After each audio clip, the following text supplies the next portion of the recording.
بسم اللہ الرحمن الرحیم۔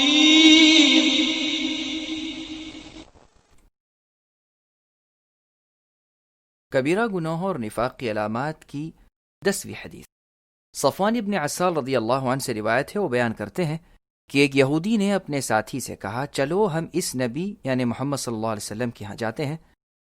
اس کے ساتھی نے اس سے کہا، تم انہیں نبی نہ کہو، کیونکہ انہوں نے اگر تم سے یہ لفظ سن لیا تو ان کی 4 آنکھیں ہو جائیں گی، مقصود یہ ہے کہ انہیں خوشی حاصل ہوگی۔ چنانچہ وہ دونوں یہودی رسول اللہ صلی اللہ علیہ وسلم کی خدمت میں پہنچے۔ انہوں نے آپ سے سورہ بنی اسرائیل میں مذکور 9 واضح آیات کے بارے میں سوال کیا۔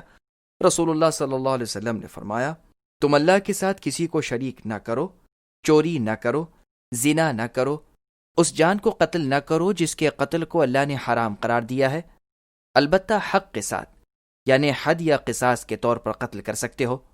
تم کسی غیر مجرم کو حاکم وقت کے پاس نہ لے جاؤ تاکہ وہ اسے قتل کرے، نہ جادو کرو، نہ سود کھاؤ، اور نہ کسی پاک باز عورت پر بدکاری کی تہمت لگاؤ، اور لڑائی کے وقت راہ فرار اختیار نہ کرو، اور اے یہود، ہفتے کے دن زیادتی نہ کرو۔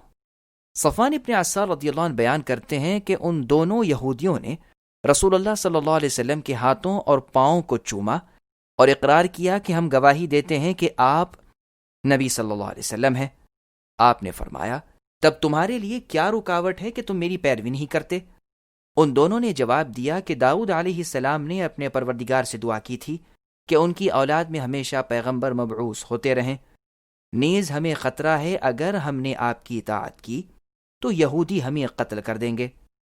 اس حدیث کو ترمذی، ابو داؤد اور نسائی نے اپنی سنن میں روایت کیا ہے۔ وضاحت نمبر 1، ابو داؤد میں یہ حدیث موجود نہیں ہے، صاحب مشکات سے سہو ہو گیا ہے، جبکہ سنن نسائی میں یہ حدیث موجود ہے۔ وضاحت نمبر 2، یہود کے 2 آدمیوں نے نبی صلی اللہ علیہ وسلم کے ہاتھوں اور پاؤں کو چوما، لیکن آپ نے انہیں نہیں روکا۔ اس کی وضاحت یہ ہے کہ صحابہ کرام رضی اللہ عنہم کی عادت نہیں تھی کہ وہ نبی صلی اللہ علیہ وسلم کے ہاتھ پاؤں چومتے ہوں۔ اگر چومتے ہوتے تو احادیث میں اس کا ذکر ہوتا۔ اب اگر نووارد آپ کے ہاتھ اور پاؤں کو چومتا ہے تو یہ ایسا واقعہ ہے جس سے دلیل لینا درست نہیں۔ واقعے میں احتمالات کے امکانات ہیں اور احتمالات کی صورت میں استدلال درست نہیں۔ دراصل آپ کی خدمت اقدس میں حاضر ہونے والے یہودی دربار رسالت کے آداب سے ناآشنا تھے، جیسا کہ عبد القیس قبیلے کے وفد کے ارکان نے رسول اللہ کے ہاتھ پاؤں چومے، تو وہ واقعہ بھی احتمالات رکھتا ہے، لہٰذا استدلال درست نہیں۔ نیز پاؤں چومنے کی روایات صحیح نہیں، صرف ہاتھ چومنے کی روایات تعدد طرق کی بنا پر کچھ اصل رکھتی ہیں، لیکن وہ رسول اللہ صلی اللہ علیہ وسلم سے مخصوص ہیں۔ آپ کے علاوہ کسی صحابی کے ہاتھ چومنے کی کوئی صحیح روایت نہیں، واللہ اعلم۔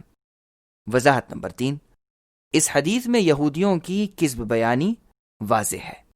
اولاً وہ گواہی دیتے ہیں کہ نبی صلی اللہ علیہ وسلم اللہ کے پیغمبر ہیں۔ اس کے ساتھ ہی کہتے ہیں کہ داؤد علیہ السلام نے دعا کی تھی کہ ان کی اولاد سے ہمیشہ پیغمبر آتے رہیں گے، لیکن نبی صلی اللہ علیہ وسلم تو آل داؤد سے نہیں تھے بلکہ آل اسحاق سے تھے۔ داؤد علیہ السلام کی جانب دعا کی نسبت بھی یہود کی کذب بیانی ہے، اس میں بھی یہودی جھوٹے ہیں۔ نیز نبی صلی اللہ علیہ وسلم کے پیغمبر ہونے کی خوشخبری تورات، زبور اور دیگر الہامی کتب میں موجود تھی۔ تفصیل کے لیے علامہ ابن القیم الجوزی رحمہ اللہ کی کتاب ہدایت الحیارى فی الرد علی الیہود والنصارى ملاحظہ فرمائیں۔